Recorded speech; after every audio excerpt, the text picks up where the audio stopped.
Paano ayusin? Napuputol yung karayom pag i-reverse. Iba na namang tanong comment sa akin. Tanong ito ni Miss Lerho. Ito ang kaniyang tanong. Hi po, paano ayusin? Napuputol yung karayom pag reverse ang ginawa. Miss Lerho, alam mo, sa totoo lang, mahirap talagang sagutin ang inyong tanong sa akin tungkol sa problema ng inyong makina kasi hindi ko nakikita. Sinabi nyo lang sa akin kung ano ang problema. Iba talaga kung makikita kung aktual ang inyong makina ng aking mahawakan, aking mapapaikot, at mahahanap ko kung ano ang diferensya. Dahil nagtanong ka sa akin, sisikapin kong magtulong sa inyo. Pero payo ko lang sa inyo, maliban na tuturuan ko kayo kung ano ang inyong dapat gawin, panoorin mo pa ang iba kong mga video tungkol sa pagsasayos ng makina dahil marami kang matutunan doon. Bago ko pa sasagutin ang inyong tanong, ako po pala si Tutor Al. Kung gusto mong matuto sa pananahi, pangbahay upang hanap buhay, isubscribe nyo ang aking channel, hit the notification bell para updated ka sa susunod ko pang mga video. And also like, share, and comment. Ngayon, dito na tayo sa sagot ng inyong tanong. Miss Lerho, ito ang una mong gawin. Tanggalin muna natin ito para hindi makaharang. Ito rin. At saka itong needle clamp, pressure foot. Ito rin ang kanyang ipin, tatanggalin ko para makita nyo ng maayos. Pero sa inyo, wag na lang. Pero check mo, baka lumuluwag dito. Minsan magluluwag ito ng kusa. Higpitan nyo, baka ito rin ang dahilan.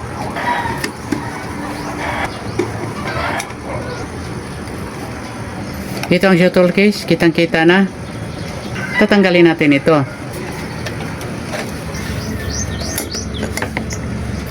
I-check ninyo ang bawat pyesa. Halimbawa ito, minsan maluluwag ito dito.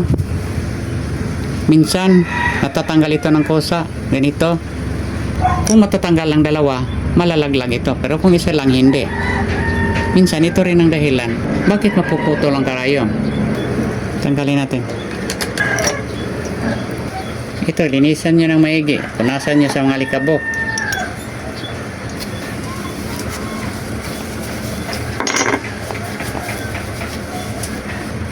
Dito sa ilalim, i-brush nyo.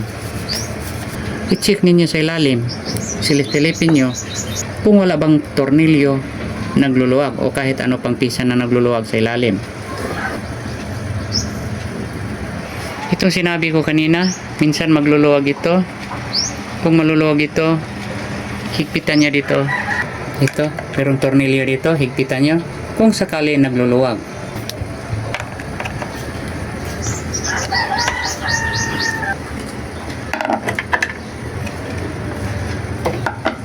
Ito, natanggal na. Itong sinabi ko na kung magluluwag, dito nyo higpitan. Merong tornilyo sa likod. Ito. At sa kabila naman ito rin. Silipin nyo dito. Tingnan nyo ang bawat pisa. Minsan mapuputol ito dito hanggang dito. Minsan magiging sanhi din ito sa pupuputol ng karayom. Minsan naman din ito mapuputol dito minsan. Minsan rin dito magdulot ito ng iba't ibang sanhi sa pagpangit ng kanyang tahi. Kung mangyari ito, palitan nyo na lang. Linisin nyo dito kung makita kanyang mga alikabok o kaya mga sinulid na napapasok dito. Linisin nyo. Ibalik natin. Ikabit nyo muna ang isa bago mahigpitan ng todo. Pero huwag masyadong higpit, baka malostret.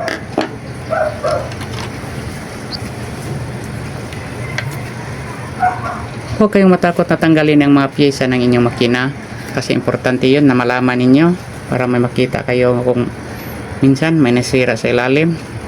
Tandaan nyo lang kung paano ito tinatanggal. Ganun din ang pagbalik. Para hindi nyo malimutan, gusto naman ngayon ang cellphone, i-video ninyo. Balik natin ang shuttle hook.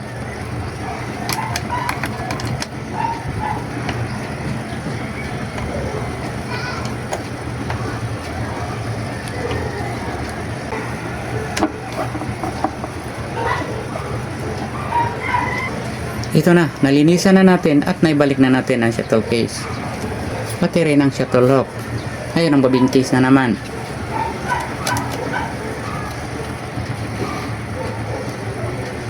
Itulak niya sa gitna. Matunog na, nalalak na yan. Pagkatapos mong ibalik, lagyan mo ng oil ang lahat ng pisa na dapat lagyan ng oil. May video na ako nagtuturo kung paano maglagay ng oil sa makina. Ito ang aking video.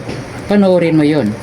Pagkatapos, kabitan mo ng karayom at siguraduhin nyo na ang inyong karayom na ikakabit ay hindi baluktot at saka tama ang karayom na inyong naikabit. Baka nakakabitan nyo ng karayom na hindi ganitong makina.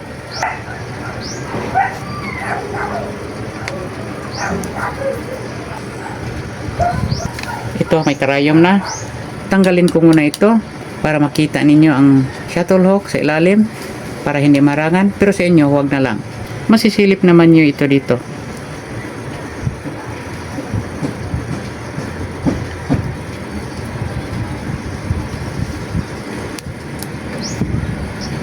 Ikutin ko. Ito na, kitang-kita nyo ang shuttle hook na pabalik-balik sa karayom. Pagbagsak ng karayom, makikita nyo, at sa pagbalik niya, makikita nyo rin ang shuttle hook. Ngayon, i-explain ko sa inyo kung ano ang kadalasan mangyari, kung bakit mapuputol ang karayom pag i-reverse. O kahit na hindi i-reverse, mapuputol din minsan. Ito ang kanyang shuttle hook. Tatanggalin ko ulit. May dalawa akong shuttle hook dito. Ang isa lumang-luma na at ang isa, itong kinakabit ko. Matagal ko natin pinalitan kasi kung ito ang ikakabit ko, madalas mapuputol ang karayom. At ang dahilan ay explain ko sa inyo ito. Itong dalawang shuttle hook nito, itong luma at itong bago, ang diferensya nito ay ito. Kita nyo ito dito at saka sa kabila din. Itong nakukurve dito, ang termino sa amin ito sa Bisaya ay pahak. May pahak dito, iwan ko kung paano ito tatagalogin, kaya ibibisaya ko na lang. Ang pahak dito ay mas malaki sa dito. May shuttle hook talaga na maliit lang kanyang pahak. Tulad nito, napakaliit. Ikukumpara dito. Kaya sa pagbagsak ng karayom, minsan tumatama ito dito. Kunting paling lang karayom ay tumatama na ito dito. Sa kabila ay hindi kasi malaki ang kanyang pahak. Ikakabit ko ito at ipapakita ko sa inyo. Uuna natin itong luma.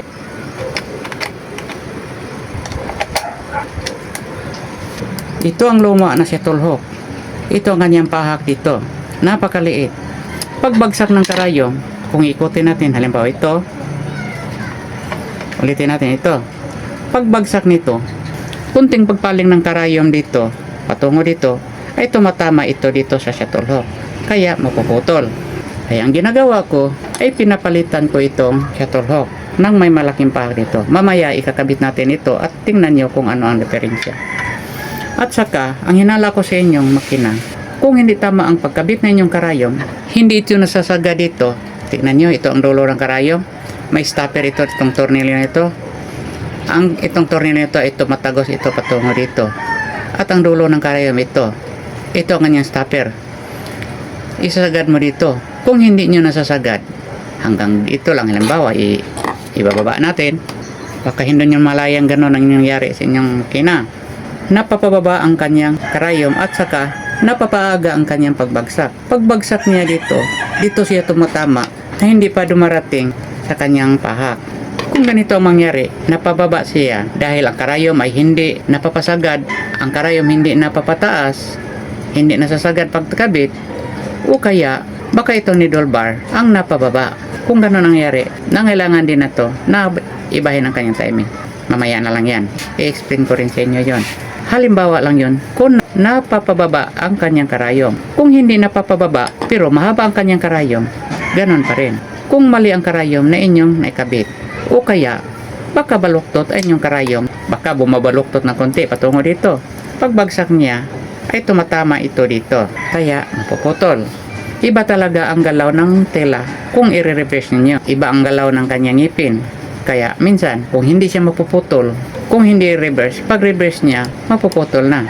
Ibalik natin. Isagad natin ang karayom sa tamang pagkakalagay. Ikutin natin. Ngayon, papalitan natin ang shuttle hook nitong bagong shuttle hook na ikinakabit ko dito.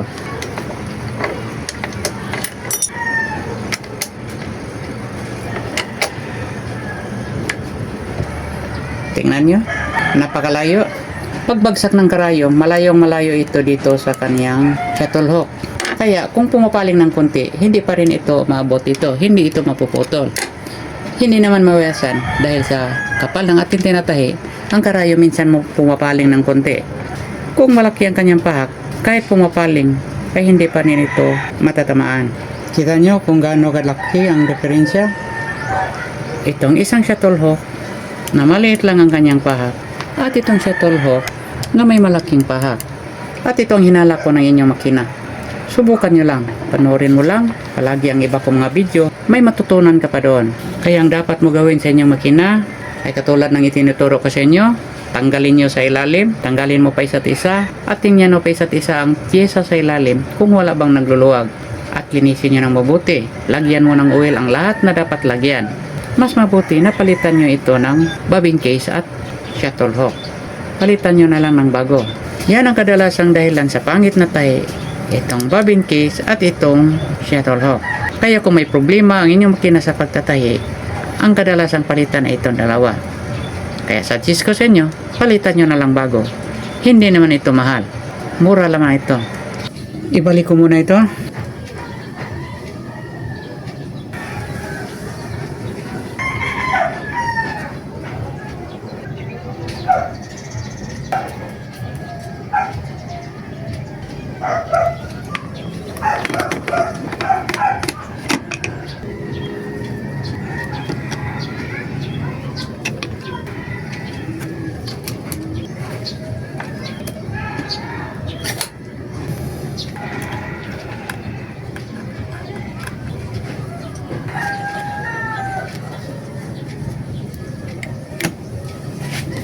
Sana'y nakatulong sa inyo ang itinuturo ka sa inyo, Miss Lerho.